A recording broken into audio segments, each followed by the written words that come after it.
Hi, I'm Wayne, one of International TEFL Academy's instructors, and I want to talk a little bit about some of the differences between General English and Business English.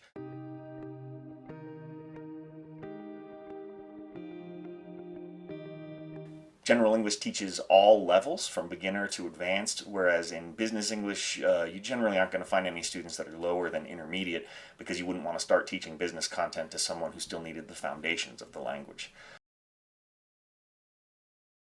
The content of your Business English classes is going to be business. It's going to be the specific tasks and content language that those students that are in that business, that field of business need. Whereas General English, you have to kind of approach it from a wide scope, lots of different content, lots of different topics, lots of different coverage.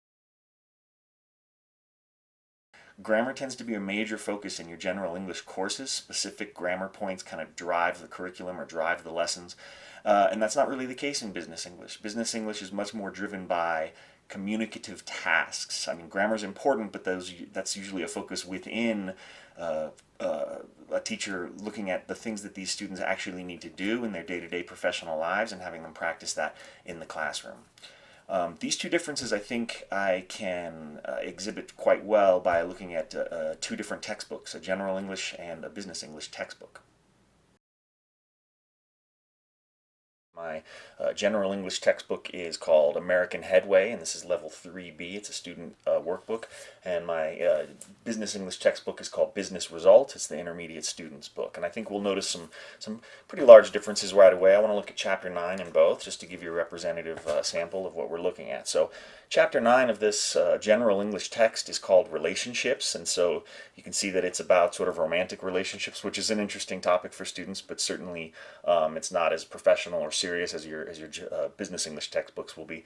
But you'll also notice right away that this is driven by modal verbs. That's sort of the main thing that's driving the entire chapter. Modal verbs of probability, must be, could be, might be, can't be, as well as character adjectives. And so you can look and see that there's a lot of different skills practiced here. We have some readings, we have some listening, and some practice with that grammar of the different modal verbs and a big long reading here. But there's also pictures, informal, some cartoons and things. You can see that it's definitely more of a general audience. If we look at Chapter 9 of Business Result, we'll see it's framed a little bit differently. So first of all, Chapter 9 has the content of logistics, which is a much more obviously business-oriented topic. It's a little bit more serious. This is framed by the topic of logistics as well as the vocabulary involved. So it'll introduce some vocabulary, things like distributors, components, suppliers, streamlined, and supply chain. It'll work through that vocabulary, but immediately it moves towards business communication skills, exchanging information, placing and handling orders. So this is less driven by grammar and much more by the communicative tasks that your Business English students might actually have to do. So one major concept that's of vital importance within Business English is flexibility. All teachers need to be flexible, all teachers need to work to meet the needs of their students. But in Business English, it becomes very specific to the situation and the needs of individual students that are taking Business English courses.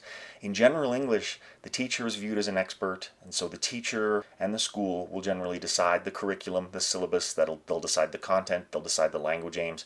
But in Business English, that's driven by the student and the student's situation. And so a teacher needs to be flexible, come to the student, figure out when and where they can meet, also figure out exactly what they need to do in their professional lives and deliver that content to them. So that content of Business English is driven by the student and their situation. And that's one reason why a needs analysis is of paramount importance in Business English, and that's something we discuss elsewhere in the chapter. So hopefully you have a better understanding about the differences between General and Business English. Good luck in the future. Happy teaching.